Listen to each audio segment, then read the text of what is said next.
Hello and welcome to yet another episode of the Euroman Movie Report, the show where I talk about a movie I recently watched at my local movie theatre. This week I'm going to talk about The Mortal Engines.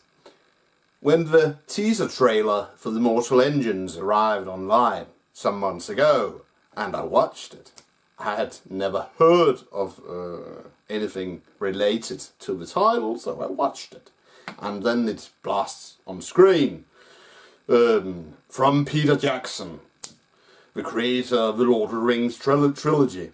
And when we hear this 1970s version of the 1940s British song, "There'll always be an England," and then we say that this small, something which looks like a small town on tank tracks, riding through this barren landscape, and then we hear a voice say, "What is that?" And then we see this young woman with a bandana covering her mouth and nose, using with some sort of telescope, saying, "Oh," no, she's not saying "oh," she says, "That is London." And then harpoons shoot out from this larger craft.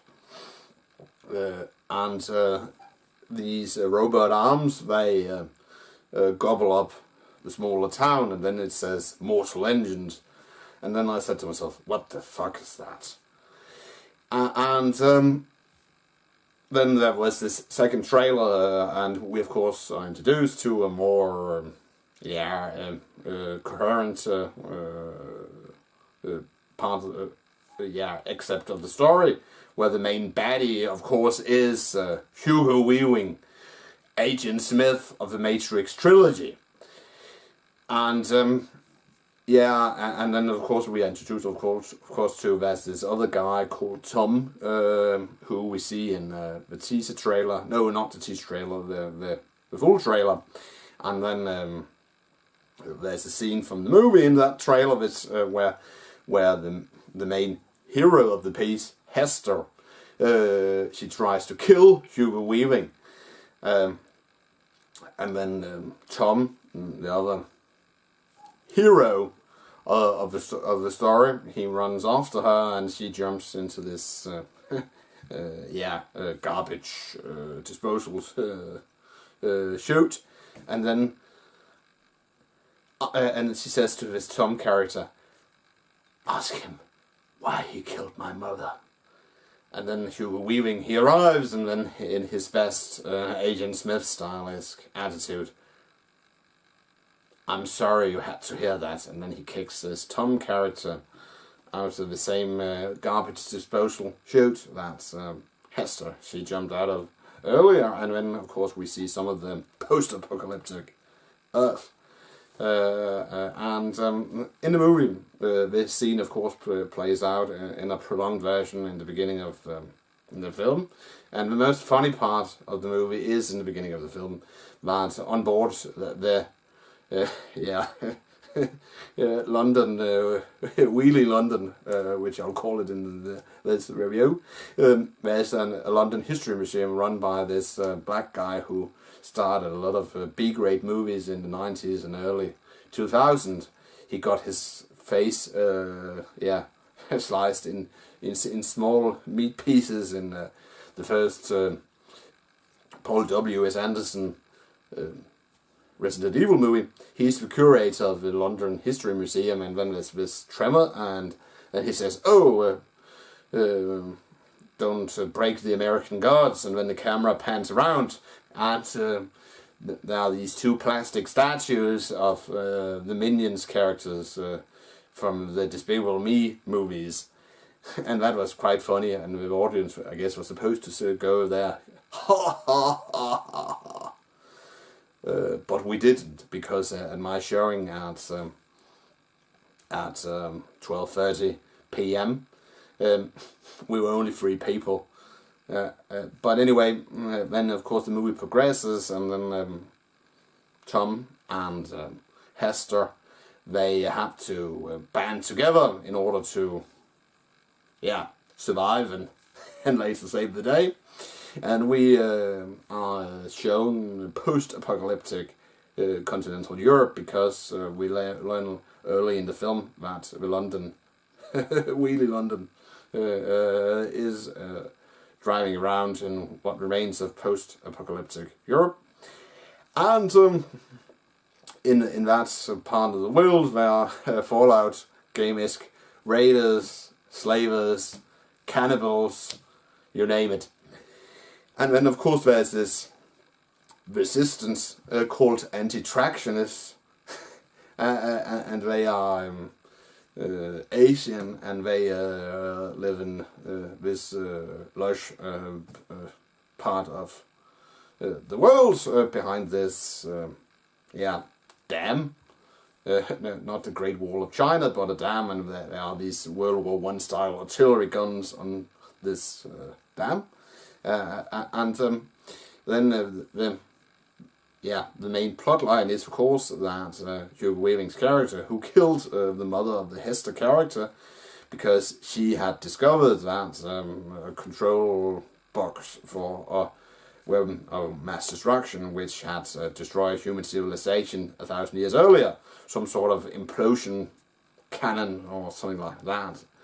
And then Hugo Weaving's character, he of course wants to use it on the dam walls so he can drive London in and gobble up the resources of the Asians. Yeah, and the funny thing, of course, is that his and that's slightly funny in my opinion, that his stormtroopers, they of course were bowlers, and that was, but I haven't read the book, so I don't know if that's from the book series, but that was somewhat funny in my opinion. And of course there are parts of stormtroopers who look like contemporary, no, not contemporary, 19th century London bobbies, who also run around with these large, Judge Dredd-esque rifles. Yeah. What else, as I say about the movie? It has some somewhat impressive visuals, and of course it's directed by a guy. Not very surprisingly, that visuals are impressive because the guy who directed the film has done visual effects for Peter Jackson. So I guess that's how he got the gig of doing this film. And usually Peter Jackson has a cameo in the movies that he has financed, produced, or something like that. But I didn't recognize him. So if anyone of who watches my review could tell me if he had a cameo, that would be very cool. So all in all, the Mortal Engines. We don't even learn why the movie is called The Mortal Engines. I thought maybe that it was supposed to be something about that London there was this giant beast, alien beast or mutated whatever thing running London, because we hear there's a line early in the film that you need to feed the beast, and I thought that referred to some sort of monster in the center of the London vehicle, really London. But no, it wasn't. So why it was called The Mortal Engines, I don't know. I guess it was one has to read the books to learn that. Yeah. Peter Jackson was behind this project, yes, but it wasn't Lord of the Rings-esque level of story or Lord of the Rings-esque acting, in my opinion. I don't know if it was supposed to be some sort of critique of British colonial actions during the late 19th century, because the stuff about London gobbling up smaller, less developed nations. But it didn't catch me as being the most important part of the story. To me personally, the Mortal Engines movie here it's more like a bad Star Wars rip-off, because London is the evil empire. We have the people in the east, the anti-tractionists, they are the rebels, and there's even a New Hope style Death Star run against London in the latter part of the film, and there's even a evil robot who turns out not to be evil at all, hunting down Hester in the middle of the movie. I don't know who these books were written for, young adults or but it didn't. It wasn't like I was when I was sitting in the movie theater, going, "Wow, what a great story!" It was very, very generic, in my opinion. The acting, Hugo Weaving, he's always good as a bad guy, and then we had the young female actress who played Hester. She was very flat, in my opinion, and so was the guy who played Tom.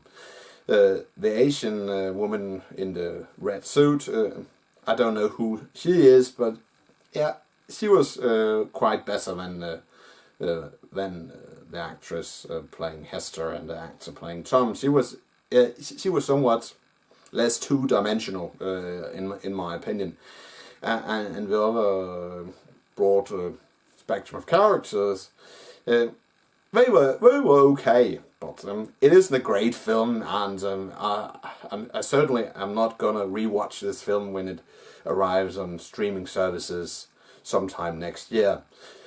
So all in all, if I'm gonna rate this film, I will give it 2 out of 5 stars.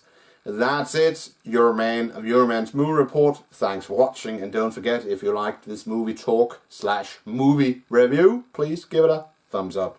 And if you want to watch my previous reviews / movie talks, you can click a link in the description, which will take you to a playlist of previous reviews / movie talks done by me. Next week, I will do a review of Aquaman, because it arrives here in theaters, so I'll be looking forward to watching that movie and reviewing it for you guys. Until then, have a pleasant weekend, or what remains of it, and have a good week, and I will see you next week in another video on my channel here. But thanks for watching, and bye for now.